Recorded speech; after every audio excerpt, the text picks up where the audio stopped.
when you're in this ADHD scapegoat role and you're intellectually curious. Because the narcissist or liar is angry at you for finding out the truth, you're the problem for finding the information. You're the problem for bringing the truth to light. How does that make sense?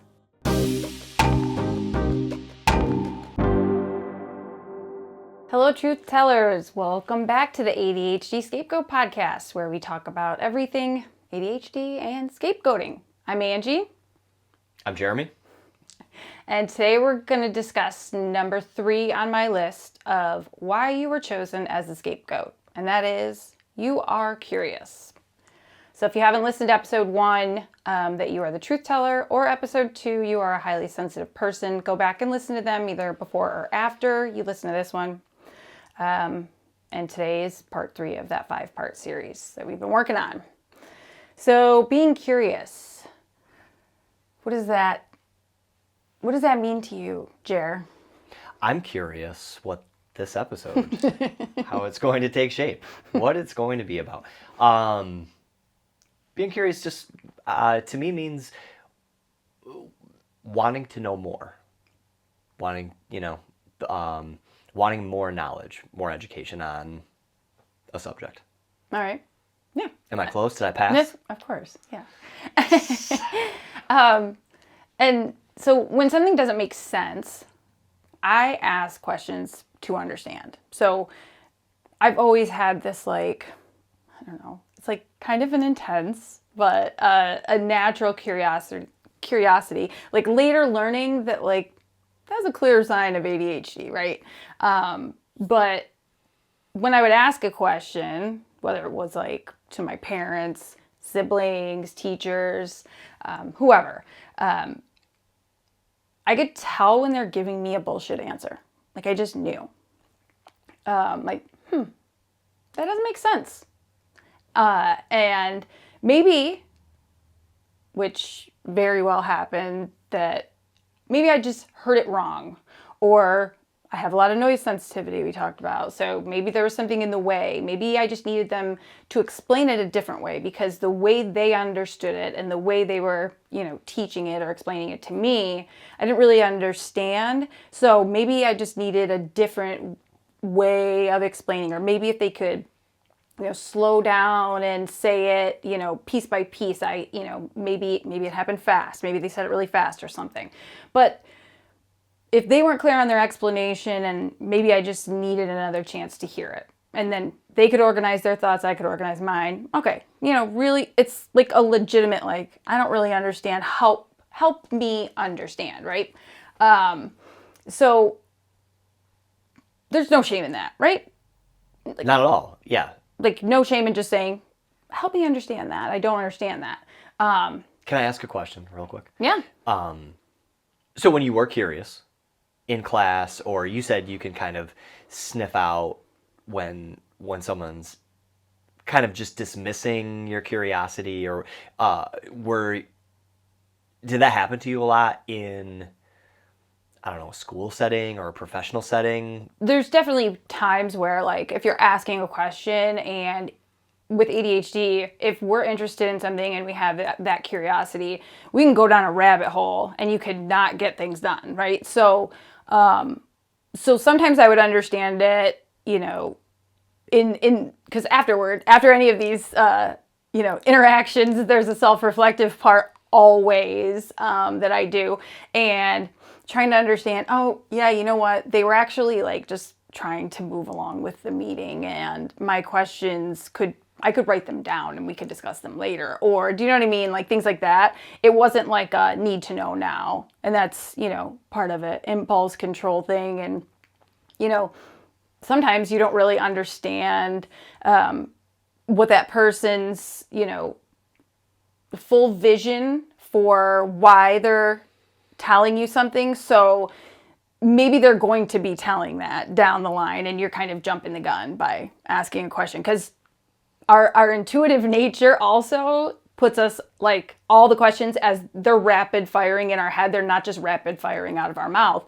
They're nonstop. So we're we tend to be like 5 steps ahead, and they're like, well, slow down, I got this, or, you could, jump to conclusions too. So yeah, there's definitely times where I'm like, it's totally understandable why it was like, dismissed. And obviously if it was dismissed in a really harmful and mean way, then, there's a different way to go about that. That wasn't necessary, but maybe understanding why we needed to move along, and maybe they couldn't answer in that moment. But yeah, I think it happened a lot. And it was, like you're talking too much kind of an attitude, that I received. So Okay. it would just be more like, I was just asking the question to understand, period,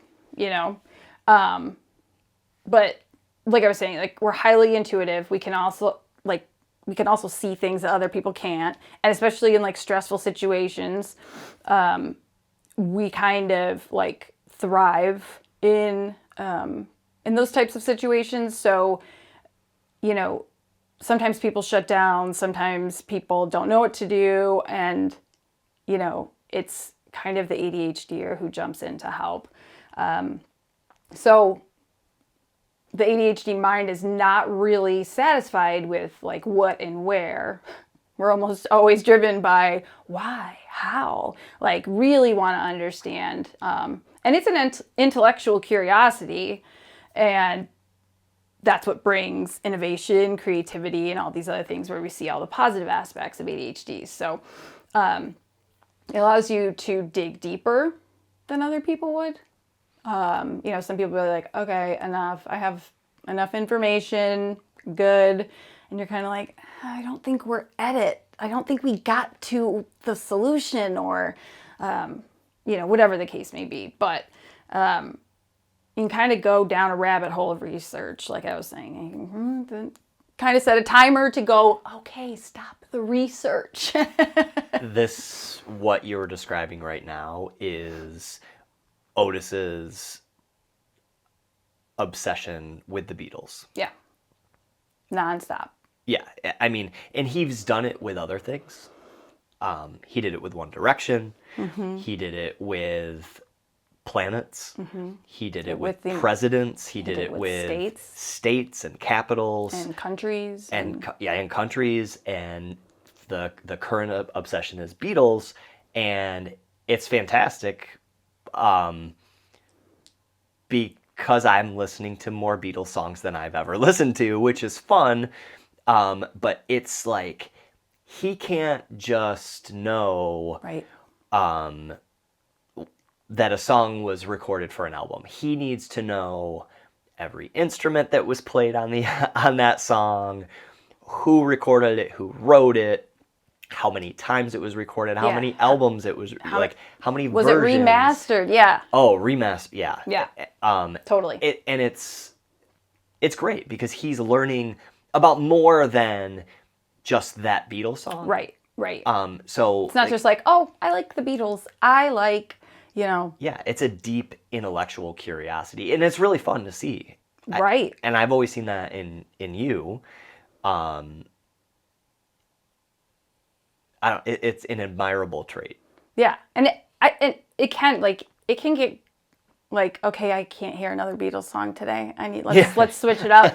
So like I understand that aspect of it, because you can't necessarily I can't expect you to be as curious and as like invested in something that like really interests me, just as much as like you can expect me to watch like movies with subtitles. I have zero patience. I will watch them, but the patience aspect of that, like I really have to be invested, but it's exhausting to watch a movie with subtitles. I get it. This resonates with me because I am a movie nerd and like to watch obscure, tedious things that a lot of other people don't like to watch, so this resonates with me. I get it. Right? Like, you are hyper-focused, super interest-based, focus on whatever subject, at that time. Well, it's not like I want you to be as, like, you need to love it just as much, or you need to be just as invested.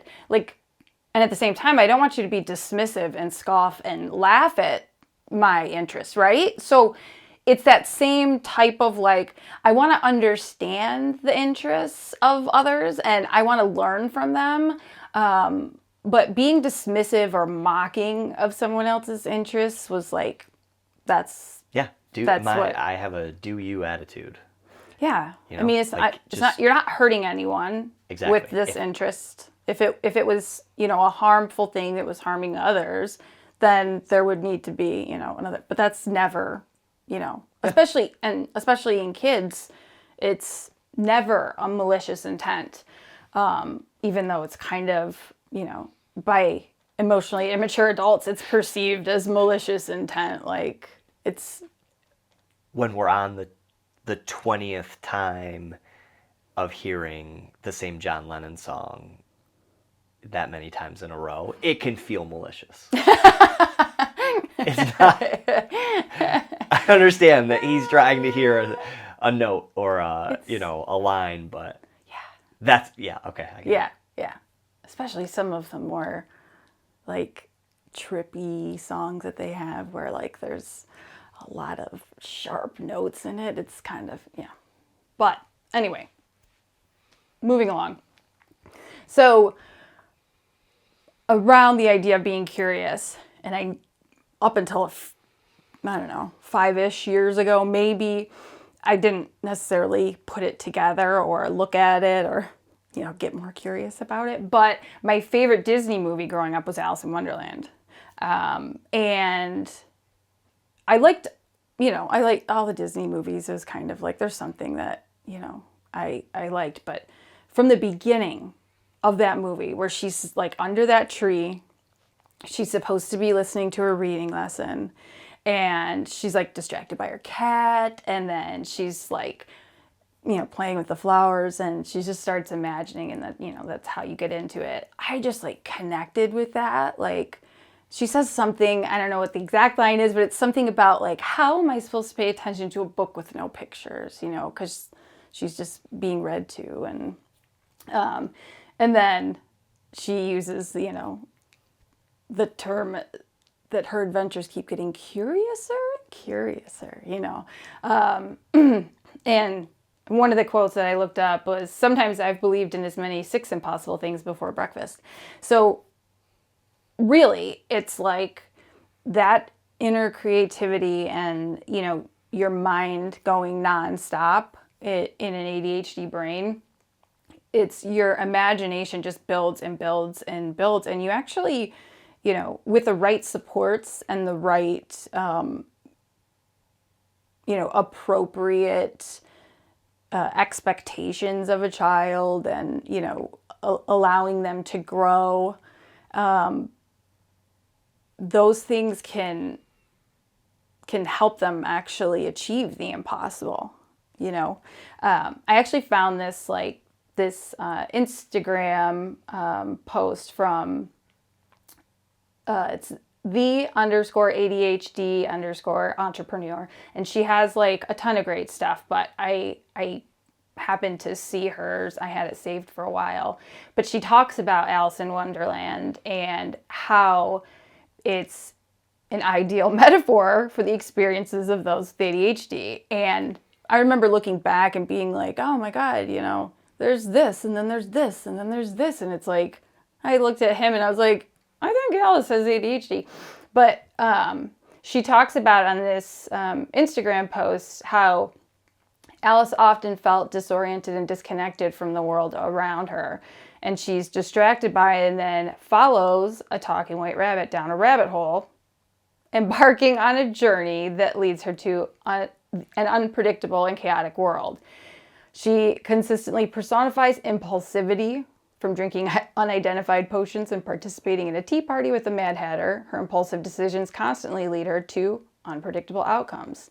She battles those challenges that disrupt her sense of time and space, mirroring ADHD and their struggles with time management and perception. But throughout, you're also, yes, there's these things that may be, negative connotation to the struggles of ADHD, but they also take, along with like the beautiful colors and everything mixed into the storyline, there's so many positive things that it also brings out, which like I think gives you so much hope when you're like watching something like that. But if you're looking at it with a positive eye, Alice is consistently adamant about being true to herself. She's kind and empathetic to all of the creatures that she comes across, and plants and everything. She never lets fear get in the way of her solving a problem. And then she fights for justice and never does things because people expect her to do so. So I loved her little breakdown of that, because I think it's, I think sometimes it's hard to break down why you necessarily connect with something, or even what makes you curious about something. Like, you're not really sure, but that's kind of why you ask the questions. Or like, a lot of times my curiosity is internal. Something that's in my control, that like I just want to do better. Like, all right, how can I make this chore more fun? Or, how can I organize this better so I can be more efficient, or whatever. But then when it's external and you're asking questions, especially questions that haven't occurred to other people maybe, I think that's when everyone has an opportunity to like learn and grow. So why not ask? Like, here's the thing. If you ask someone a question, or when I would ask someone a question, and they either don't give me an answer, like just because I said so, or that's just the way we do it, or that's just how they are, or something like that, or they give me a bullshit answer, I will find the answer. So it's not that like I'm kind of asking the question to that person to give them the opportunity to answer honestly. Does that make sense? Yes. Like, I want them to share their insight or share their experience, and I want to understand. But if, whether it's a time constraint, like I said earlier, I get that. Time to move on. But if it's just like a literal like, oh, you put me in a spot to have to answer a question that I'm not prepared to answer, and I will find the answer. It's funny because as parents, I think we don't do it a lot now, but I've definitely done it when I didn't have the energy or wherewithal in a moment of, potential chaos to come up with the right answer. So when it is put your hat back on when you're at the playground, in a moment, the answer may not, when we get the inevitable why, it's 45 degrees, or the sun's going down, or whatever, may not be top of mind. And so sometimes the quick answer is because we said so. And I realize that that's not necessarily the right answer. And sometimes in being tired, or, just the sheer exhaustion of parenthood, I've given these answers before. So yeah, but you're also really good about following them up. So like in the moment, you might just say that quickly because, you're juggling one kid and the other kid's saying something, and it's just like, just hang on, just do it. And then, yeah. But you're really good about following it up and saying, hey, now that we're back in the car in the playground and we're all like, we're done, we're driving home, I want you to understand why I did that. Like, you're really good about doing that, and I'm really good now about doing that. I always wanted to talk it out right away, no matter what was going on, and then I realized like they're dysregulated or whatever, and it's not a time where they're even going to hear you. So, understanding their needs and seeing like what would work best for them and what would allow them to hear the message that I'm trying to give them. But yeah, I think a lot of times it may happen, and that's the whole thing though. That's the difference between like the just giving that answer because you don't have an answer, right? Like you had an answer, you had a reason, you wanted to explain, and that's not, I probably yes, I probably have an answer. I just can't get to it, right, because of environmental right, obstacles. right. And that's why, like, when you become the scapegoat as an ADHD or which we are in the toxic family system, like there's no room for learning and growing. The attitude coming from my father being, and I crossed off in my notes, all knowing, because that wasn't really the vision that I had. It was just the only opinion that matters. He wasn't like an all-knowing God in any form in my mind. It was just like, oh, he's the only one whose opinion matters. He's the only one who's allowed to state his opinion, kind of a thing. It was like his way or the highway. Like, so for me to come up with a question that either he didn't want to answer or he didn't know the answer to, I would be told to like mind my own business, drop it. Why do you even care? And like, I would ask things like, why don't we go to Grandma V's house for holidays? Why do we always go to Dad's parents? Or why can't everyone come to our house for Thanksgiving? There's always people who can't come. Why? I think with like curiosity and a little skepticism, knowing that and not getting answers would lead me to like research, to find the answers, to learn more. Like, is that right? That answer didn't make sense. Like, let me look this up. I wonder if, like, those things are just like, that doesn't make sense to me. Why would that equal that? Like, also, I'm really good at math. I know some ADHDers, like, with, mixing up numbers and just kind of the habitual form of doing math problems kind of throws some people, and it's hit or miss. But I've always been really good at math, but like, this doesn't add up. So like, that was just, I needed those questions answered for my brain to process the information I was given. All I wanted to was understand, and I wanted to be understood. It's that simple. So how did that ADHD curiosity, obviously we've talked about how that got you into trouble a lot of times. Like you said previously, well, I know I'm going to be in trouble either way. I might as well get the real answer. How did that differ with your siblings? Like, did they just understand, okay, this is an authoritarian regime, Dad has the answer, so I'm just going to go with whatever he says, and I'm not going to ask any questions because I know that that's just going to lead to punishment. So they just kind of went along with it, but knew, this can't be right. Right. Did you guys ever talk about that? Me and my older sister have, and with my younger brother, we've talked about it a little bit, but more of like I just wonder the times when, like, I was the person who asked the questions that everybody was thinking, right? So I was the one who was brave enough to just ask it. Like, what's it going to hurt? Just ask. Because in my mind, I'm not asking something to, cause a problem or, to, bring up drama, which is always that, oh my God, that line, whatever. But it was like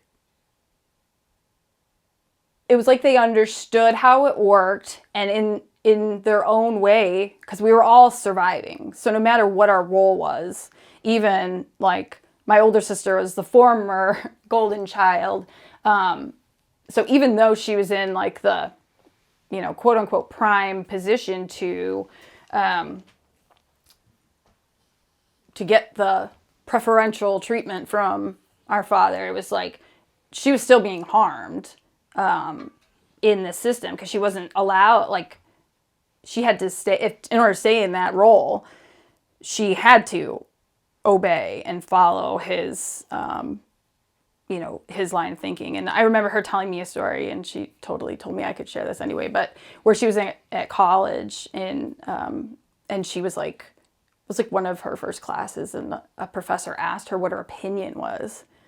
And she was like, you care about my opinion?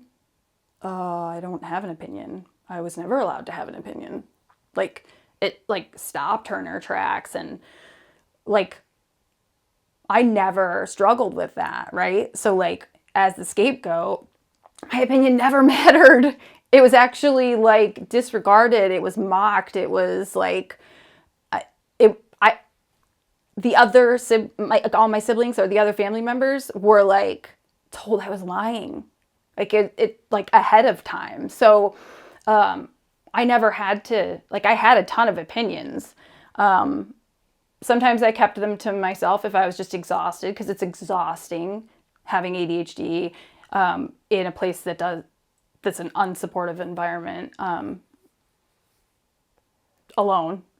And then this is toxic on top of it. So when that is happening, the siblings are kind of just in a self-preservation. So like, yeah, I understand looking back. I understand. And that's the whole thing is I would stick up for them and I'd be like, no, this is wrong. And I never expected anything in return.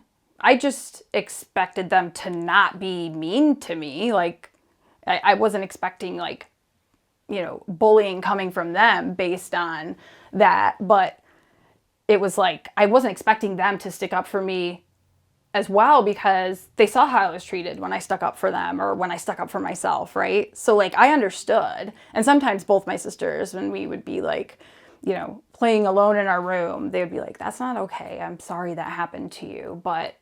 And yeah, for a second I'd be like, why didn't you say that in front of him? Or, because my older brother was also like. But you didn't know then. Right. That would just cause more trouble for them. You're just thinking. No, I did though. Like, I was like, I understood it, but the part of me that understood that they couldn't do that, I also was like, man, I wish someone would do for me what I'm doing for them. But I never held them to that because I understood. And like I said, I was more like, as long as it's coming at me kind of thing, I can handle it because I was so used to it. But I didn't want them to endure that by any means. So it's not like I was like, stick your neck out for me. I wouldn't do that. And I still don't. But it's hard when you're in that toxic family system and you're the one seeking the truth and asking questions, you become a problem to the ones that are lying. Your curiosity could blow up their whole false identity. So you asking a question instead of just following orders and doing what you're told is punished. And punished not just, sometimes physically, but mostly mentally, like belittled. It wasn't always like, there was a lot of screaming and yelling and belittling, but more like just talking down to you, name calling kind of stuff. Like my dad always has this like, look on his face of disgust at you. Like, you just know. And if you've grown up in a toxic family, like, there's just like a look. Other people might not see it, but you see it and and it's a threat. When your curiosity, when you just asking a question brings someone to attack you, there's a problem. So take time to pause and, look at that. But I wrote down that quote that I love. Truth does not mind being questioned. A lie does not like to be challenged. So when you're in this ADHD scapegoat role and you're intellectually curious, because the narcissist or liar is angry at you for finding out the truth, which we'll go into more in the next episode, but that is a problem. You are the problem. You seeking the truth, or you finding the truth of the matter, when you find out a harmful thing that someone did to someone else and you bring it to their attention, you're the problem for finding the information. You're the problem for bringing the truth to light. How does that make sense? I didn't harm someone else. I didn't commit a crime. I sought information and I found it. I always will. But how does that make sense, right? It doesn't. Yeah, it's just a way to have everyone conform, and ADHDers don't conform. Displacing blame to avoid having to confront your own Right. issues. Like, ADHDers are probably they have the most ability to be self-reflective. Like, if they don't know they have ADHD and they don't know what their struggles are, and, it's hard. Like, until I was diagnosed, it was like, what is going on? Why do I keep coming up with the same problem? Oh, I'm so frustrated. And they didn't really understand. But I would be like, okay, what am I doing wrong? Why is this happening? What can I do differently? I did that even before I was diagnosed and understood anything, really. That it's just like, I understood my inner knowing, my intuition. I understood right from wrong. And I still couldn't really move it forward in a productive way at that time because I didn't fully understand. As soon as I got diagnosed, I had a ton more answers. I had a lot more understanding. And then, and now I've gone down so many rabbit holes in the past 10 years that I'm an expert in my ADHD and my being the scapegoat. Your curiosity led you to this career of being an ADHD life coach. Right. And advocating for your kids, advocating for yourself, others with ADHD. I mean, it's your curiosity has been full of positive experiences, and I'm sorry that you had to have so many years of tough experiences. That sucks because you're a great person. Well, thanks, babe. I think you being, part of my life before we even started dating and just being this positive person who allowed me to feel seen and heard and just accepted me for who I was. And, there's people along the way who definitely did that and helped me. But you being my person and being my husband has given me a lot of the strength and the support that I didn't have. You're my chosen family, and it actually allows me to see those things, especially, when I'm explaining the abuses that happened to me, which I didn't even equate as abuse. It was literally my norm. But explaining them to you and having you, what? Nope. And seeing the way you are with your sister. And I'm like, oh my gosh, you're the best big brother ever. And I would tell you things that the ways my big brother treated me. And you were like, oh my God, no, that's not okay.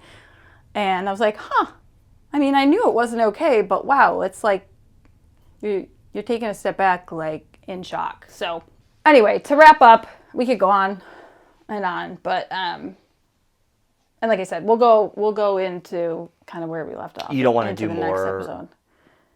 Of why I'm awesome? We'll talk about that more. We'll do a whole episode about that. Yeah, we could. Why not? Okay, so we want to leave you with this. Next time you run into something that doesn't quite make sense to you, try to pause. We teach our boys this all the time. Pause. Take a deep breath and say to yourself, what is happening here? If you're in a conversation with something, if you're in a conversation with someone, they say something that like just seems off to you. Instead of just like brushing by it or ignoring it or, oh, I have to go to the bathroom, you could ask them, what do you mean by that? To get them to explain. In coaching, if a client gets stuck on an issue or keeps having like the same argument with their partner, or they don't know why they're getting upset out of nowhere, we do an exercise around triggers. So what is triggering this feeling? And a lot of times, just by becoming aware and bringing your attention to that feeling you're having when it shows up, it allows you to self-reflect and let your curiosity help you understand what's really going on. So just taking that pause and going, what is happening here? What did they mean by that? And I mean, asking them. A lot of times if it's, as we've shared, if it's a narcissist or a toxic person, they're not going to have an answer for what do you mean by that? Or they're going to belittle you for asking that question. So know going in that that's what you may receive, but you asking the question and paying attention to how you're feeling in that moment, when I did it for myself before I started sharing it with clients, it was crazy. Like I would get stuck in the overwhelm of the emotions or the not quite understanding or what did this person mean by that? And it distracts you from other things that you want to be doing. But you kind of can't help that. Like you need to figure it out. Once you figure it out, you can put it aside. And sometimes you can go, you know what, I don't have all the answers, but I know when I will be getting them. I can put it aside for now. But you need to self-reflect and sit with what was going on and say, what was the emotion I was feeling? What is triggering this emotion? Where is that coming from? And just kind of dissecting that a little will help you understand. So, until next time, truth tellers.